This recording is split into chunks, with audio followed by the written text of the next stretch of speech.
Intensity workout अगर आप कर रहे हैं तो एटलीस्ट वन डे को आप अपने आप को ना थोड़ा सा कह लें कि टाइम दें रिकवरी करने के लिए। अच्छा, दूसरा ये बड़ी एक बात की जाती है कि जनाब आपकी जो जिम डाइट होती है ना, जब आप जिम स्टार्ट करते हैं तो फिर उसके अकॉर्डिंगली जब आपने डाइट लेनी होती है वो बहुत महंगी होती है, मतलब जिम डाइट महंगी होती है, उसमें डिफरेंट चीज़ें आ जाती हैं।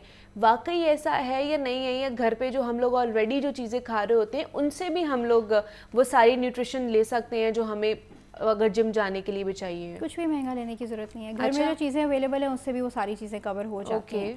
प्रोटीन्स घर में अवेलेबल है आपके, आप चिकन की फॉर्म में खाएं या फिश की या बीफ की या जिस भी फॉर्म में आपको अवेलेबल है। अंडे भी तो खाते हैं ना बहुत से लोग, 12 अंडे एक दिन में खा जाते हैं। ये गलती करते हैं इतने अंडों का इंटेक नहीं करना।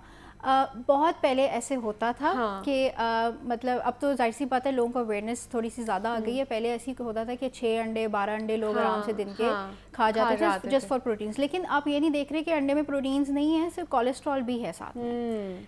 जहाँ प्रोटीन्स है वहाँ कोलेस्ट्रॉल भी है। अब उससे फिर क्या हो रहा है कि जब कोई इंसान मिडिल एज तक पहुँचता है तो उसको वो हार्ट डिजीज़ के इश्यूज़ और इस तरह के इश्यूज़ शुरू हो जाते हैं, बीपी आपका इंक्रीज़ हो जाता है, हाइपरटेंशन के इश्यूज़ बहुत ज़्यादा हो जाते हैं।